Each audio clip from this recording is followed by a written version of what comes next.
I want everybody to be happy. I want to be free. That's the only way I can be happy and free, is that if it's something I offer to everybody. This is how I cope. This is how I sleep at night. Is by you know, knowing that I believe in equality. That if I had my way, damn it, I like to joke with people. If I had my way, I'll go into a store. Yeah, if I had my way, we'd all have our own government-approved money printing presses. So I share my ideas with many people. Like at least I feel I'm inspiring, provoking thought in them. They'll think right away, what a nut. To hell, senseless talk.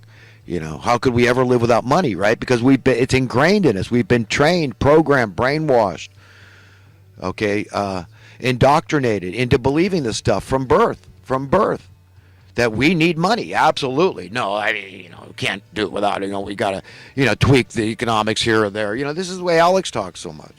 And he talks about the entitled class. I mean, who are these people? Spell it out. Are we talking about the elitists, the hypocrites? Not just the elite, because just being rich doesn't make you necessarily evil. So, let's be very clear who we're talking about, this entitled class, who we're talking about. The kid living in his mother's basement, maybe he's boycotting the high cost of housing. Why is that so bad? Good. Power to him, man. Good. I think we should boycott housing if you can. Yeah, we ought to all just pitch a tent, have this immigrants day off or whatever. What we ought to have is just the rent payers day off. Okay? A day without rent in California, you'd be cost billions of dollars one day. We got the Airbnbs, people snapping up single-family houses that are coveted by young couples trying to buy their first home, making fortunes, and say, I can't worry about other people. Live by the golden rule, by economics? No way, man. It's dog eat dog, dude. Get with the program. Get real. Get on the bandwagon. You're talking cuckoo, senseless. Money thing. No, it's about more. I want more. That's your security. That's your way out of fear. Is embrace Satan. Embrace the beast, right? The beast system. Care about old number one, man. Be logical. That's logical, right? Abandon your conscience. You see the problem here? You see what I'm getting at here? It's a mess. It's a mess. We're in a lot of trouble. And this is when I say, God help us all. I mean it. I mean it sincerely, profoundly. But we've got to think, man. We've got to think outside the box. We've got to imagine a world that is the way God wants it to be, because this is what's coming. So the more ready you are for that, the less traumatic it'll be for you when it arrives. And you got to know what you're looking for to find it. It's not compromising at all. It's saying, look, you could be an idealist nut, okay, but I know we'll never reach it. No, you can't say that. You got to say, well, yes, let's strive as far as we can. Let's raise the standard of living. Let's become as free as possible across the board for everybody, universally, fully, not leaving anybody out of the loop. Let's get as closer as possible. And if people stop working, they get too decadent, then we can oppress them again. If you had an attitude like that, I might support it. But let's go that direction. Let's see what happens. The problem is the evildoers that are at the very top of this heap of madness, okay, the money love, the money printing class, these elitist hypocrites, these evildoers, these genocidal freaks, okay, that's antithetical to what they want. That's absolutely the opposite. And they don't want to give us any appreciable amount of time with sound economic policy, because then you say, this feels really good. What gave us this?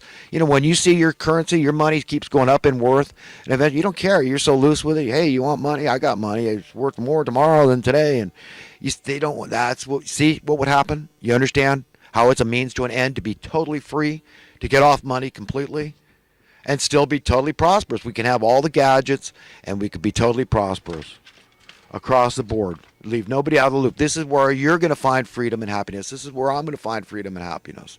It's an absolute quality. You can't make conditions. You can't make it a conditional thing. You can't make concessions. You've got to at least be on that path to strive for perfection. Jesus said these things. I'm not making them up, pulling them out of my ear. Alex Jones recently said that, I try to quote here, it's paraphrased.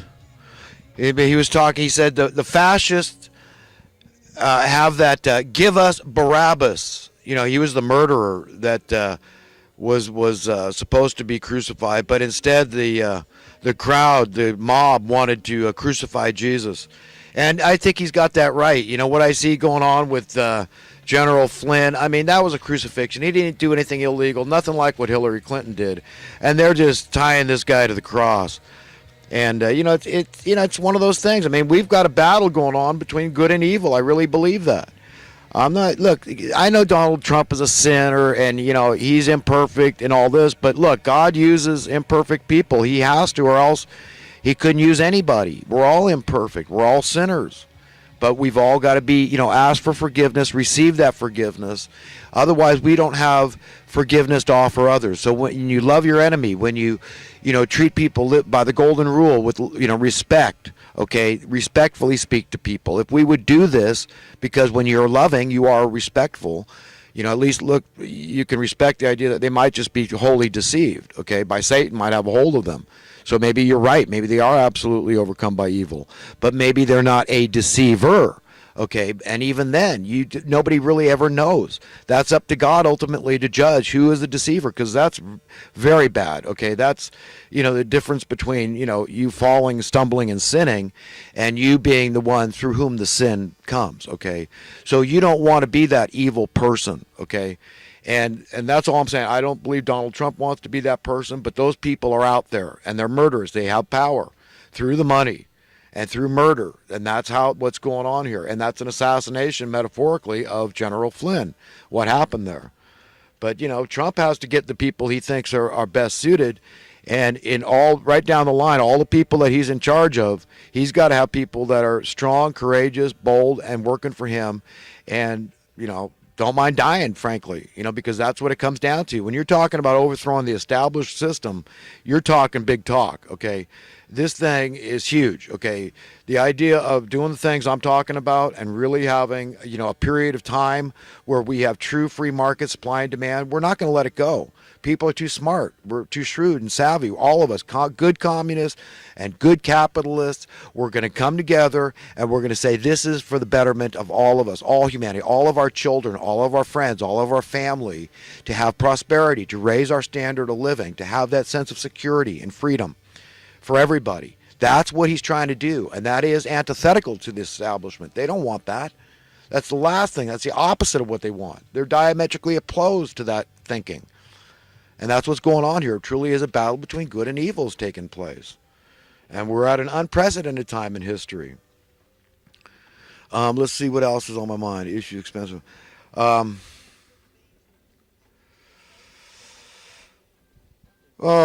boy.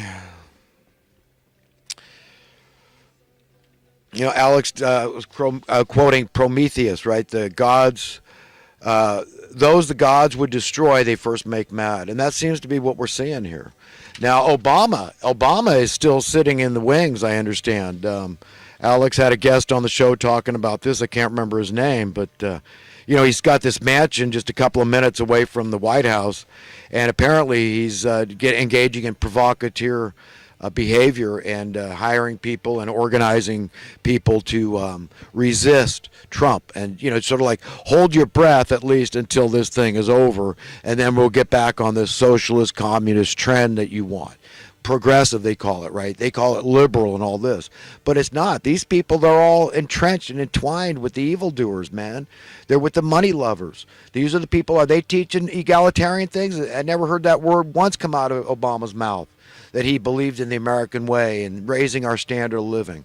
Poverty increased greatly. The wealth and income disparity increased greatly under Obama. And Clinton, he was the worst traitor of all in these terms, and hurting the working class, blue-collar people.